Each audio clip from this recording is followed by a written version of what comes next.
Good evening po mga kababayan, mga sir. This is Jam the Filipino Channel, ang inyo pong ikod. So today is October 7, 2025. At tayo ngayon ay papunta dyan sa may Davao Street, Alicia, Bago Bantay, Quezon City. At dadalhin po natin yan sa may General Tinio Street, Barangay 82 and 32, Bagong Bari West, Caloocan po yan. Okay, so magbabalik po tayo mamaya konti po pag nakuha na po natin sila. Disclaimer lamang po, ang content po natin ay kalsada at hindi ang passenger. Kaya nga naman, saka sakali man po na may marinig kayo mga pangalan ng lugar, pangalan ng tao, pangalan ng organizations, government o private man yan, ay wala pong kinalaman ang channel na ito. At wala pong pinapatungkulan. Lahat po ng pinag-uusapan dito ay pawang dito lamang po yan sa loob. At wala pong pinapatungkulan sa labas. Sabi po. So magbabalik po tayo mamaya konti pag nakuha na po natin sila. Okay.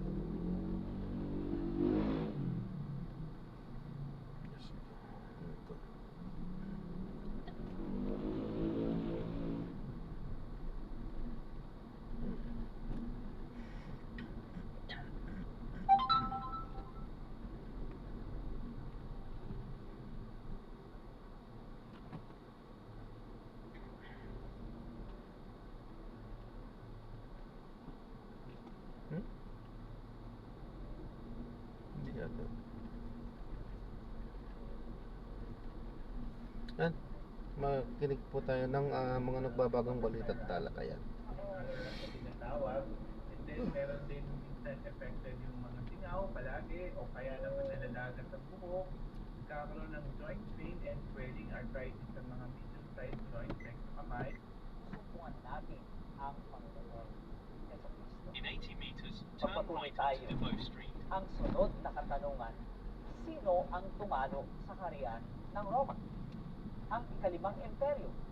Merong Babylonia, merong Medo-Persia, merong Greece, merong Roma. Ngunit ngayon ano? Alam natin mula sa kasaysayan na ang Roma ay nahati. Kaya sa pagkakasunod ng pula, ating masusubukan ang sunod na kaganapan. Ito ang larawan ng paghahati-hati ng matatandang imperyo ng Roma. Makinig po kayo kung paano ito nahulaan. Ito ay makikita natin sa Daniel Kapitulo 2, 41. At yamang iyong nakita na ang mga paa at mga daliri ay isang bahagi ay putik na luto ng magpapalyok, at ang isang bahagi ay bakal, ay magiging kahati-hati. Ngunit magkakaroon yaon ng kalakasan ng bakal. Yamang iyong nakita ng bakal ay nahahalo sa putik na luto. Sa pamamagitan ng karangyaan, katiwalian sa politika, at kabulukang moral, ay nawala ang katatagan at lakas ng Roma, na naging madaling ang detalye sa ating pag-aaral sa mga susunod na mga pag-aaral. Bigyan pansin pa natin, ang paa ay kumakatawan Continue for sa 200 hiwa-hiwalay meters, then na turn right Europa. onto Cagayan Sa Street. Daniel, Kapitulo 2, 43. Sa pagpapatuloy. At yamang iyong nakita ng bakal ay nahaluan ng putik na luto. Sila'y magkakahalo ng lahi ng mga tao. Sila'y magkakahalo ng lahi na kumakatawan sa intermarriage. Kung ating babalikan ang 100-200 taong nakalipas, marami sa mga prinsipe at mga prinsesa sa Europa ay pumasok sa pag-aasawa upang mabuo ulit ang imperyo ng Roma. Ngunit hindi sila nagtagumpay. Sa isang palasyo sa Denmark, ang talangkanan o family tree ng mga pamilya na angkan ng hari sa Europa ay nakalarawan. Tulad na lamang ng sinabi ng Diyos, sila ay nagkaroon ng intermarriage. Sila ay umasa na mapigilan nito ang digmaan at makapagdadala ng In pagkakaisa. 80 meters, Ngunit turn right, wala then in itong 80 meters, ginagawa. turn left. Maraming digmaan na naganap sa Europa ay tunay na away sa pamilya. Inihula ng Diyos na sila ay hindi magkakalak na magkakasama. In 40 Walang meters, pagtatangka, turn right. pagsabahin muli ang Imperyong Romano ang tatagal tulad na lamang ng baka at putik hindi maaaring maghalo. Isipin ang maraming pagtatangka na ginawa para mapag-isang muli ang Europa sa ilalim ng isang pamahalaan. Ano ang nangyari sa mga makapangyarihang pinuno na sumusubok na pagkaisahin ang hati-hating Europa? Ipinagtapon sa isla ng Elba si Napoleon, ang makapangyarihang mandirigma ng Pransya noong bahagi ng 1800 ay napilitang tanggapin na marahil ay hindi niya kaya ang Diyos na makapangyarihan sa lahat. Tunay nga, ang Diyos ay napakamakapangyarihan para sa kanilang lahat. Sinabi ng Diyos, sila ay hindi magkakalaki sa isa't isa. Kung ang matandang imperyo ay 50 meters, napag-isa turn lamang, left at the traffic light. mapapatunayan ito ng sinasabi ng Biblia ay mali. Ngunit ang itong salitang ito sa pagpapaliwanag ni Daniel ay nakalampas sa katalinuhan at determinasyon ng ilang dakilang pinuno sa kasaysayan. Ang panaginip ni Nabucodonosor ay nanatiling nakatayo o nangyari pa rin sa ngayon. Si Napoleon Sa Quezon City pa din. sa rurok ng Malayo kanyang pa. tagumpay noon. Di pa kami nakakalabas masyado sa lugar ni... Masakop ang buong Europa. ni Ang hula ng Daniel 2 at sinabing, Napoleon, ayon sa propesiya dito sa Daniel 2, sinasabi ko sa iyo, hindi mo masasakop ang buong Europa. Alam mo ang sabi ni Napoleon? Kahit ang Diyos mismo, hindi niya ako kayang pigilan. Ngunit, ang Panginoong Diyos ang nagpatigil kay Napoleon. Sa Battle of Waterloo, kumula ng malakas at Opo. ang kanilang kanyon ay dumaon sa putik. Opo. Ngayon, sinong nagpadala ng ulan? Ang dami kong kinain sa sukat Diyos ng ang nagpadala. Lalakbay ay malapit ng matapos. Maaaring ikaw, tulad ni Nabucodonosor, ay nag-aalala sa mangyayari sa inaarap. Ang panaginip na ito ay para sa iyo. Ito ay nagsasabi sa atin ng mga nabubuhay ngayon na hindi natin kailangang mag-alala tungkol sa inaarap. Ang mga paghihirap at kapaguran na dinala ng kasalanan sa liputan ito, lahat ay mapapawi. Ang Diyos ng langit ay hindi iiwan ang sanlibutan ito sa kamay ng mga taong namumuno. Siya ay muling babalik upang ituwid ang lahat. Hindi mo kailangan mag-alala tungkol sa inaarap ng ito. Ang panaginip ni Nabucodonosor ay magsasabi sa atin na tayo ay nabubuhay sa panahong bago sa Jesus ay dumating. Siya yung magtatayo ng walang hanggang harian sa sanlibutan ito at nais niya na ikaw ay maging bahagi ng kanyang magandang bukas na yaon. Nais niyang sabihin sa iyo ang mga salitang ito. Magsipanito kayo, mga pinag-ibalang ng aking anak. Manahin ninyo ang harian na kasa sa Matthew 24. Ngunit paano mo malalaman na ikaw ay makakaparoon?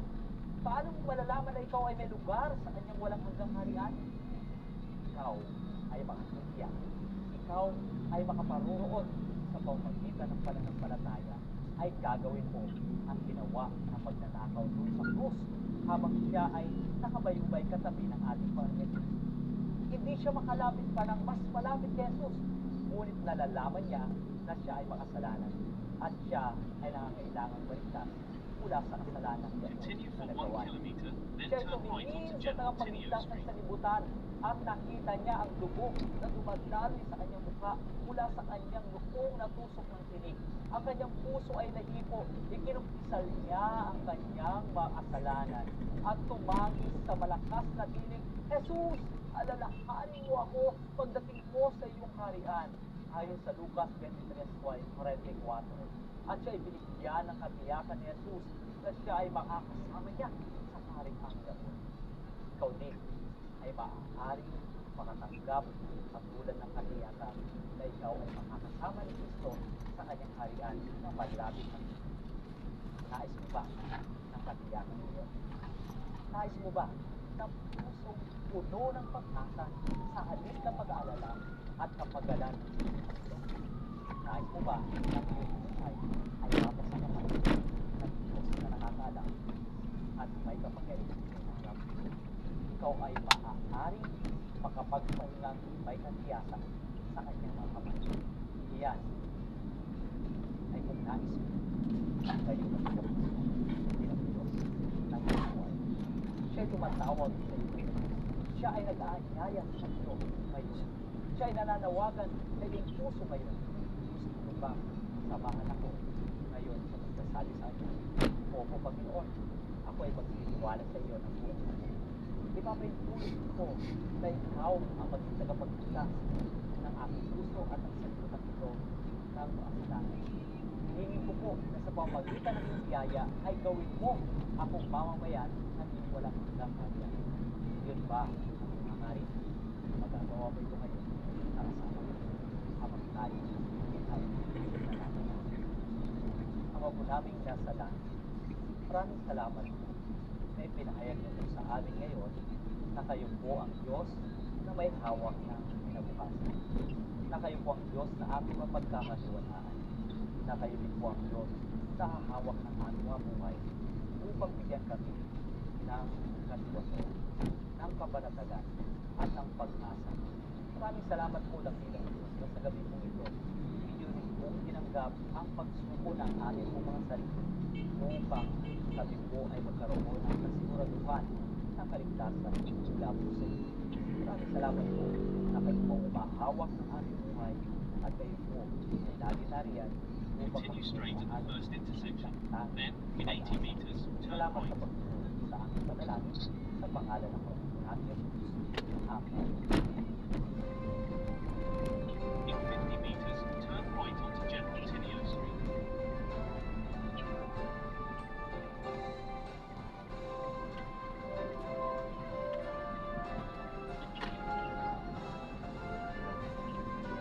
Continue for 500 meters, then you will arrive at your destination. Parang sabihin natin dire-diretso for 1 week and yung mararanasan nila or on and off din.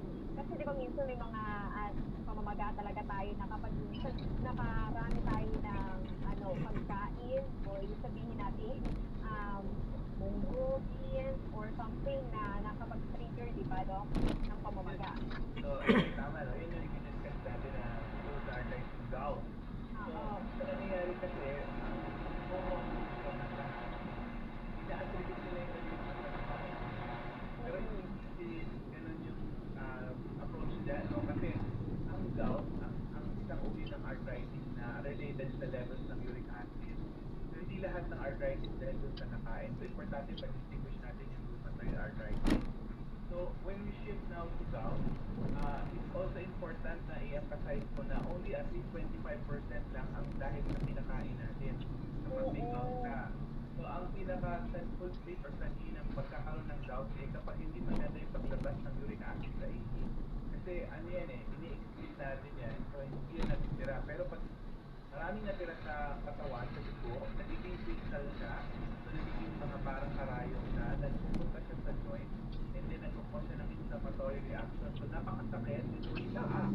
Ito naman, kalalakihan naman ang inaatake In nito. 100 meters, So, you will arrive at your destination. kalalakihan. At saka tama ka, usually pag heavy, anything in excess, like heavy alcohol drinking, o kaya yung mga may kasamang pulutan na may organ meat, kinabukasan, meron na silang atake ng gout, hindi na sila makatayo, immobile na sila, debilitated.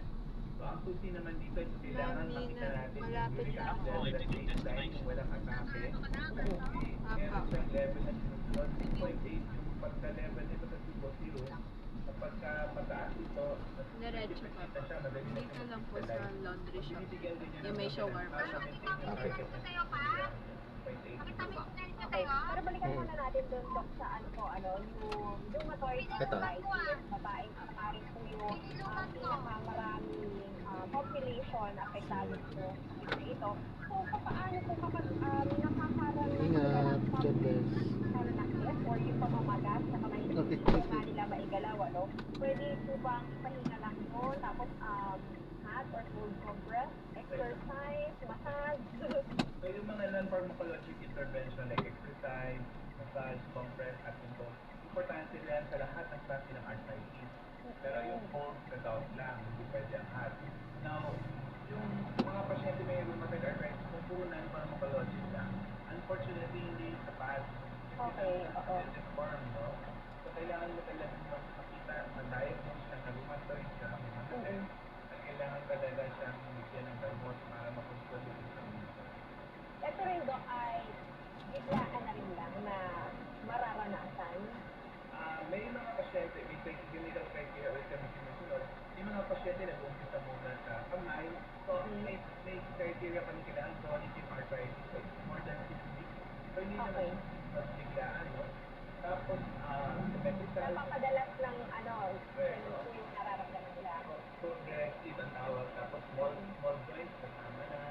So, pagka talagang nagtuloy-tuloy yung pain, tapos nadadagdagan, kailangan na siya magpatingin sa rheumatologist or kahit ng primary care doctor and then they will refer kung kailangan ng antibody test. Sa pagkakaroon po ng rheumatoid arthritis, no, kapag po ba napabayaan, maaari daw po bang kumantong naman ito sa pagkakaroon ng dugo? Merong mga tinatawag na overlap. So, it's a good question, Ellen. No? So, dahil pareho silang autoimmune, some patients may auto-antibodies sa rheumatoid arthritis. Tapos meron din siyang auto-antibodies sa dugo. So, yung tinatawag na overlap syndrome. Meron silang tinawag sa libro niya. Ayan, so na-drop na natin sila. So maraming salamat po sa panonood. Hanggang sa muli po, ingat at God bless. Paalam po muna. Pansamantala tayo ay gagawa na ng ibang video sa ating susunod na mga misyon. Paalam po.